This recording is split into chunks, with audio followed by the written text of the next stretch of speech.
Okay students, चलिए आपको physics में दो डेफिनेशन आपको बता दी थी हमने, डिस्टेंस एंड स्पीड, हिंदी में भी और इंग्लिश में। आज हम आपको बताएंगे डिस्प्लेसमेंट और वेलोसिटी और एक्सीलरेशन। डिस्प्लेसमेंट को हिंदी में विस्थापन कहते हैं,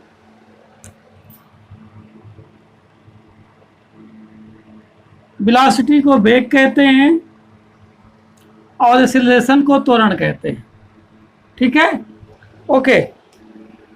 चलिए, तो आपने स्पीड डिस्टेंस अच्छे ढंग से पढ़ ली होगी, सीख ली होगी, मैंने बता भी दिया। अब हम पढ़ते हैं displacement. What is displacement? Displacement का मतलब ये है कि जहाँ से हम स्टार्ट करते हैं और मूव करके यानी चल करके जहाँ हम पहुँच जाते हैं, तो यहाँ से यहाँ के बीच जो डिस्टेंस होगी, ये लेंथ होगी, इसको मेजर कर लेंगे। लेकिन अगर ये प्रारंभिक बिंदु है और ये अंतिम बिंदु है, इंग्लिश में इनिशियल पॉइंट और इसको फाइनल पॉइंट, इसके बीच अगर मिनिमम डिस्टेंस निकालें तो ये होगी कम से कम दूरी, कम से कम दूरी आपकी ये होगी। ठीक है, कम से कम दूरी, ये शुरू का पॉइंट है या अंत का पॉइंट है, ठीक है ना। तो दोनों के बीच जो मिनिमम डिस्टेंस होगी ये होगी, और ये दूरी आपके चल के आए। तो अगर यहाँ से कोई रास्ता हो तो हम यहाँ जाएं तो कम टाइम में पहुँच जाएंगे, यहाँ से जाएंगे तो हमको ज़्यादा टाइम लगेगा। तो डेफिनेशन क्या है डिस्प्लेसमेंट की कि the minimum distance between initial point two the final point is called displacement. कोई भी मूविंग ऑब्जेक्ट है, यदि उसकी प्रारंभिक स्थिति और अंतिम स्थिति के बीच की जो न्यूनतम दूरी होगी उसे हम विस्थापन कहेंगे। मैं लिख देता हूँ, न्यूनतम दूरी, प्रारंभिक स्थिति और अंतिम, यहाँ लिख दे वस्तु की, किसी गतिमान वस्तु की, है ना, किसी गतिमान वस्तु की प्रारंभिक स्थिति और अंतिम स्थिति के बीच न्यूनतम दूरी को विस्थापन कहते हैं। ठीक है, ओके। ये टर्म जब आपको तैयार होंगे तो आगे पढ़ने में आसानी होगी। किसी गतिमान वस्तु की प्रारंभिक स्थिति और अंतिम स्थिति, प्रारंभिक स्थिति और अंतिम स्थिति के बीच न्यूनतम दूरी को क्या कहते हैं? विस्थापन कहते हैं। ठीक, और अंग्रेजी में भी लिख देते हैं हम आपको, the minimum distance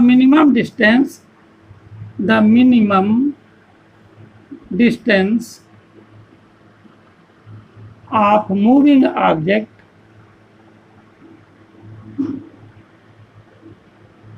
the minimum distance of moving object between initial point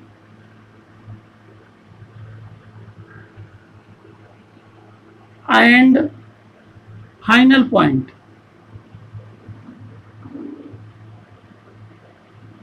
is called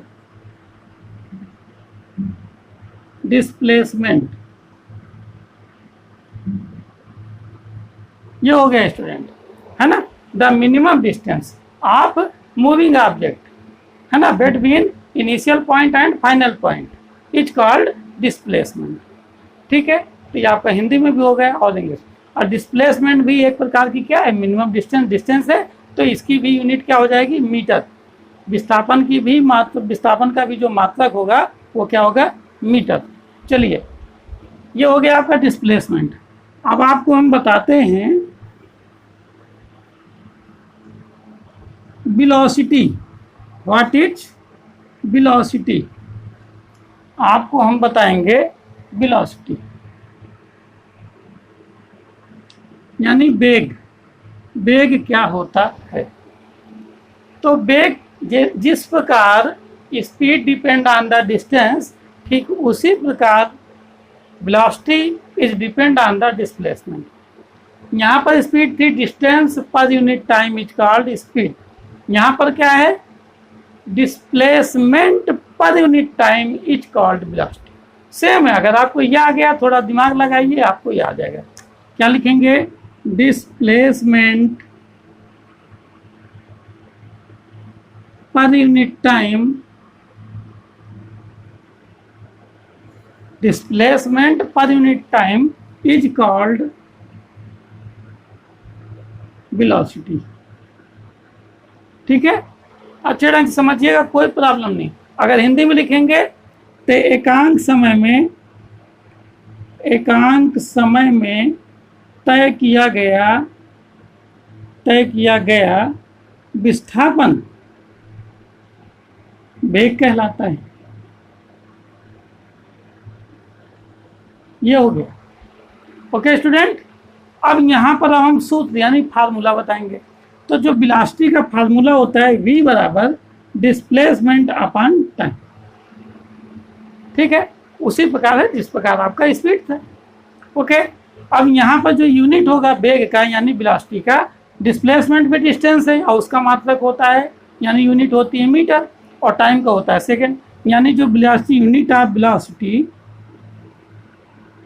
ये क्या हो जाएगा, मीटर पर सेकेंड, यानी वेग का मात्रक मीटर पर सेकेंड होता है। ये दोनों आपके क्लियर हो गए, ठीक है ना। मेरा अनुमान है अगर ये आपको आ गया तो ये बहुत ही आसानी से समझ में आ गया होगा। ठीक है, ये सेकंड वीडियो में आपको बता दिया। थर्ड वीडियो में आपको बताएंगे एक्सीलरेशन एंड रिटार्डेशन। ठीक है, छोटे छोटे आपको वीडियो बना के दे रहे हैं ताकि आपको आसानी से कम समय में अधिक से अधिक चीज़ें आप सीख सकें। ठीक है, और कोई प्रॉब्लम भी ना हो कि बहुत ज़्यादा सीखना पड़ रहा है। तो ये बताया, इससे बन के ये निकल आया आसानी से। अब देखिए एक्सीलरेशन कैसे आएगा, तो मैं इसको अगले वीडियो में आपको बताऊंगा। ठीक है, जरूर देखिएगा। Okay, thank you student.